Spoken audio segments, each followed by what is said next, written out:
अस्सलामुअलैकुम। सबसे पहले तो मैं आपको थोड़ी सी रिकॉर्डिंग सुनाता हूँ, बाकी बात बाद में करते हैं। ये रहा मेरा इंटरव्यू, आपको नज़र आ रहा होगा। ठीक है, नहीं भी आ रहा तो है। तो इसकी रिकॉर्डिंग थोड़ी सुन लेते हैं।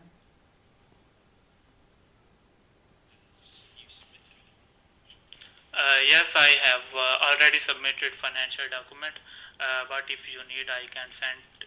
Uh, और यहाँ पे वो मुझसे पूछ रहा था कि आपने फाइनेंशियल एविडेंस जो है वो क्या सबमिट करवाया है। और तो मुझे इस क्वेश्चन की समझ कोई नहीं थी, तब मुझे ये नहीं था पता कि बैंक स्टेटमेंट कोई एविडेंस बोलते हैं। तो कंटिन्यू करते हैं। Again,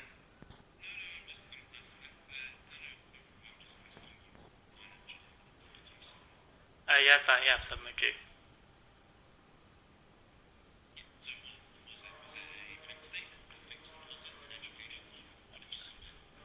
Bank statement, also my all educational document. अच्छा, ये था। वो मुझसे मतलब पूछ रहा था एविडेंस, मुझे समझ नहीं थी आ रही, मैं उसको एजुकेशनल डॉक्यूमेंट का बोल रहा था। और फिर उसने खुद ही मुझे ऑप्शन दिया बैंक स्टेटमेंट या कोई आपने बिजनेस शो करवाया, तो फिर मैंने उसको बोला बैंक स्टेटमेंट करवाइए मैंने। अभी दूसरे क्वेश्चन की तरफ आते हैं।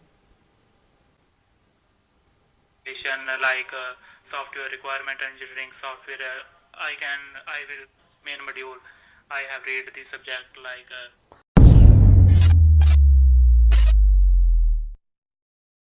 अच्छा, ये रिकॉर्डिंग को छोड़ते हैं, मैं आपको डिटेल में थोड़ी सी बात बता देता हूँ।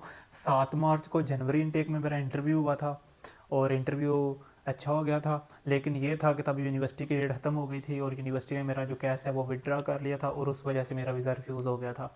तो आते हैं इंटरव्यू क्वेश्चन जो उसने मुझसे पूछे थे वो क्या थे। सेम वही जो अभी इस दफ़ा क्वेश्चन हुए हैं, जो जो नॉर्मल रूटीन में होते हैं। मेन जो मैं बताता हूँ आपको। पहले इंटरव्यू लेने वाला मेल था, उसने मुझसे नाम पूछा। नाम के बाद date of birth, ID card अपना शो करवाएं। और उसके बाद उसने मुझसे ईमेल आईडी का बोला था, आपने कब क्रिएट की है। उसके बाद वो फिर डायरेक्ट फ़ीस पूछी, आपने कितनी फ़ीस पे की है। फ़ीस के बाद वो चला गया कंसल्टेंट आपने कोई हायर किया कि नहीं। तो अगर आपने कंसल्टेंट हायर किया तो इसके आंसर में आपने यही बोलना होता है, मैंने कंसल्टेंट हायर किया, और जिसने मुझे सिर्फ एडमिशन लेने में हेल्प किया, जो मैंने एम्बेसी में वीज़ा है वो खुद फाइल किया।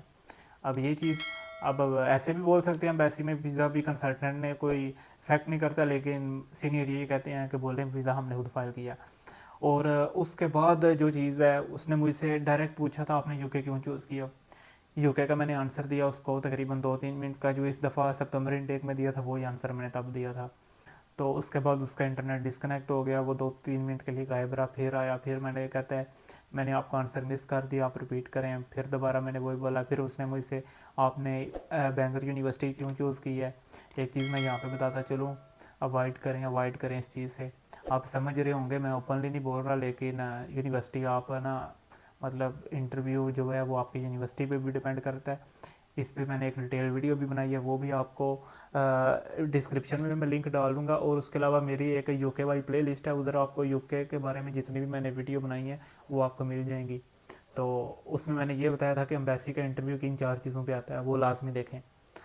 तो अगर अप्लाई कर दिया हुआ फिर तो खैर कोई हल ही नहीं। और उसके बाद ये था कि वो मेरे डायरेक्ट कोर्स पे चला गया, आपने कोर्स क्यों चूज़ किया। खैर मैंने डाटा साइंस चूज़ की थी, उसको मैंने बताया डिटेल में। अब वो उसने वो क्वेश्चन पूछने के बाद मुझे मेरी प्रीवियस एजुकेशन के बारे में पूछा, आपने बैचलर किस में की हुआ है, वो मैंने बताया।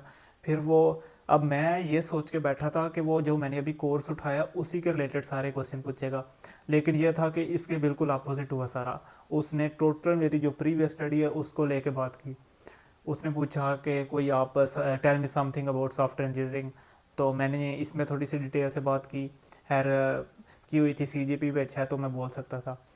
तो मैंने बोला ठीक ठाक सीजीपी, मतलब सॉफ्टवेयर इंजीनियरिंग में ये वो। खैर सामने अपने कोर्स के लिहाज से बोलना होता है। उसके बाद उसने ना कोई बात की, जिस तरह नहीं ये क्वेश्चन पूछते फेवरेट मॉड्यूल क्या है, तो इस तरह का उसने उसने किसी और वर्डिंग में बोला कि कोई मोस्ट इस तरह का करके, अब मुझे एग्जैक्ट वर्डिंग नहीं याद। अब वॉइस भी मैंने सुनी है, मुझे क्लियर समझ नहीं आ रही। तो मेन वो कहना चाहिए, यही चाह रहा था कि आपके जो कोर्स हैं मॉड्यूल थे वो बताएं, और कोई मॉड्यूल्स के नाम बताएं। उसके बाद स्पेसिफिक मॉड्यूल का पूछा था।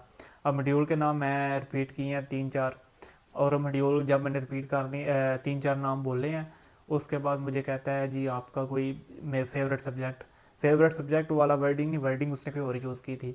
कोई मैंने उसको दो बताए, मशीन लर्निंग और मोबाइल एप्लीकेशन डेवलपमेंट।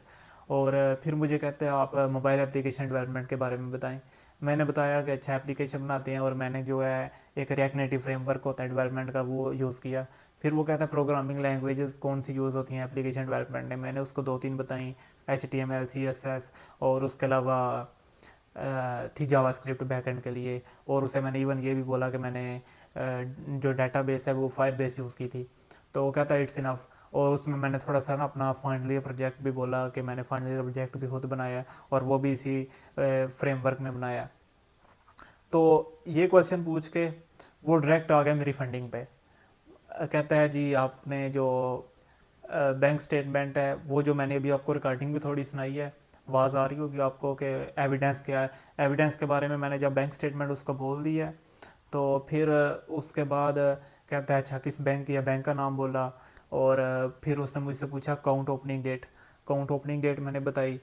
और कहता है आपने कैश कब रखवाई इसमें, वो भी मेरी अकाउंट ओपनिंग डेट और कैश डिपॉजिट डेट सेम थी, और मैंने इन्वेस्टर से रखवाई हुई थी। वैसे ये वीज़ा पे बैड इफेक्ट पड़ता है, अगर तो आपका अपना अकाउंट है पुराना है तो कोशिश करें उस पर रखवाएं। और अगर दूसरी चीज़ के आप इन्वेस्टर से भी रखवा रहे हैं तो कोशिश करें जो आपका अकाउंट है वो आप कैश डिपॉजिट से 1 वीक या 2 वीक पहले ओपन करवा लें। और आप आगे चलते हैं।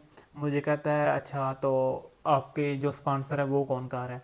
अब इस क्वेश्चन में भी आता है, जब आपका स्पॉन्सर का क्वेश्चन हो रहा होता है ना, तो उसमें आप डायरेक्ट ना बोलें ये मुझे फलां बंदा स्पॉन्सर कर रहा है। हेल्प हो सकता है आंसर तो टू दी पॉइंट ये बनता है ये दें, लेकिन कुछ कहते हैं कंसल्टेंट इवन मुझसे ये बोला कि आप पहले ये बताएं कि मेरे पास इतना फ़ंड है जो मेरा यूके में रहने के लिए काफ़ी है, और ये सारा फ़ंड मेरी वालद या वालदा ने मुझको दिया। और एक चीज़ और इसमें आती है, अगर तो अब मैंने तो वालदा का बोला था कि मुझे मेरी वालदा स्पॉन्सर कर रही हैं। एक चीज़ अगर आपके मतलब है वालद वालद साहब की डेथ हो गई, अब जैसे मेरे वालद साहब की डेथ हो गई है, तो आप ये करें उनके पास रिकॉर्ड होता है अच्छा उनकी डेथ हो गई है या अलाइव है, तो आप ये नहीं बोल सकते कि फादर ने स्पॉन्सर किया, आप किसी और का बोलें। और कोशिश करें माँ का ही बोलें, भाइयों को छोड़ दें। और ये चीज़, और उसके बाद वो उसने मुझसे ये पूछा कि जो आपने कैश अकाउंट में रखवाई है वो आपने डिपॉजिट करवाई थी या ट्रांसफ़र करवाई थी। डिटेल में, काफ़ी डिटेल में मतलब चला गया ना। तो मैंने बोला था जी डिपॉजिट करवाई है। कहता है कैसे डिपॉजिट करवाई है। मैंने बोला मेरी वालदा ने मुझे दी है, मैंने जाके अकाउंट में डिपॉजिट करवा दी है। कहता है ओके।